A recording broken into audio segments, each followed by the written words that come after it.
আসসালামু আলাইকুম রহমতুল্লাহ। Welcome to Molla news TV. Molla news টিভির পক্ষ থেকে একটি মহা গুরুত্বপূর্ণ আপডেট নিউজ নিয়ে আপনাদের মাঝে উপস্থিত হয়েছি। এখন যে নিউজটি নিয়ে এসেছি, আপনি যদি একজন সরকারি চাকরিজীবী হয়ে থাকেন আপনার জন্য গুরুত্বপূর্ণ, আর আপনি যদি একজন সাধারণ জনগণ হয়ে থাকেন তাহলে আপনার জন্য সুখবর। কারণ সব সরকারি কর্মচারীকে সম্পদের হিসাব দাখিলের নির্দেশ জনপ্রশাসন মন্ত্রণালয়। খুবই গুরুত্বপূর্ণ এবং খুবই গুরুত্বপূর্ণ কিছু তথ্য এই নিউজের মধ্যে রয়েছে। ধৈর্য সহকারে পুরো নিউজটি শুনলে বিস্তারিত বুঝতে পারবেন। সকল সরকারি কর্মচারীদের সম্পদ বিবরণী দাখিল করতে নির্দেশ দিয়েছেন সরকার। আজ রোববার জনপ্রশাসন মন্ত্রণালয়ের শ্রেষ্ঠ সচিব মোহাম্মদ মোখলেসুর রহমান স্বাক্ষরিত এক বার্তায় এ নির্দেশনা দেওয়া হয়েছে। নাম প্রকাশে অনিচ্ছুক জনপ্রশাসন মন্ত্রণালয়ে একজন কর্মকর্তা বলেন, সব সরকারি কর্মচারীকে সম্পদ বিবরণী দাখিল করতে হবে এই সিদ্ধান্ত হয়েছে। এখন কোনো প্রক্রিয়ায় কতদিনের মধ্যে সম্পদ বিবরণী জমা দিতে হবে সেটি শীঘ্রই সংশ্লিষ্ট ব্যক্তিদের সঙ্গে সভা করে জানিয়ে দেওয়া হবে। বিদ্যমান আইন অনুযায়ী প্রত্যেক সরকারি কর্মচারীকে চাকরিতে প্রবেশের সময় স্থাবর বা অস্থাবর সম্পত্তির ঘোষণা দিতে হয়। এরপর 5 বছর অন্তর সম্পদের হ্রাস বৃদ্ধির বিবরণীয় নিয়োগকারী কর্তৃপক্ষের মাধ্যমে সরকারের কাছে জমা দেওয়ার নিয়ম।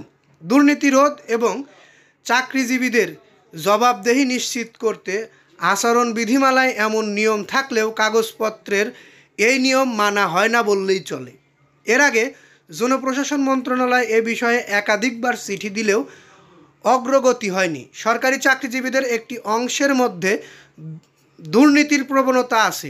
এ অবস্থায় তাদের জবাবদেহি নিশ্চিত করার পরামর্শ এসেছে। এজন্য প্রত্যেক সরকারি কর্মচারীর সম্পদ বিবরণী সরকারের কাছে জমা দেওয়ার বিষয়টি নিয়ে আলোচনা হলেও তা বাস্তবায়িত হয়নি। এরকম পরিস্থিতিতে আলোচনা হয়েছিল কর্মকর্তা কর্মচারীরা প্রতি বছরই জাতীয় রাজস্ব বোর্ড এনবিআর আয়কর বিবরণী জমা দেন, যেখানে সম্পদের বিবরণী উল্লেখ করার বিধান রয়েছে। তাই আলাদা করে 5 বছর পর সম্পদের বিবরণী জমা দেওয়ার চেয়ে সেটির একটি অনুলিপি বা আলাদা ফর্মে জমা দিলেই কি হবে কি না সেই আলোচনাও হয়েছিল। এজন্য বিদ্যমান বিধিমালা সংশোধনের উদ্যোগ নিয়েছেন জনপ্রশাসন মন্ত্রণালয়। এখন অন্তর্বর্তীকালীন সরকার সিদ্ধান্ত নিয়েছেন যে সকল সরকারি কর্মচারীর সম্পদের বিবরণ জমা দিতে হবে, যাতে কোনো সরকারি কর্মচারী দুর্নীতি না করতে পারে। এ কারণেই এই বিষয়টি উঠে এসেছে। আমরাও চাই সকল সরকারি কর্মকর্তা কর্মচারীদের সম্পদের হিসাব নেওয়া হোক।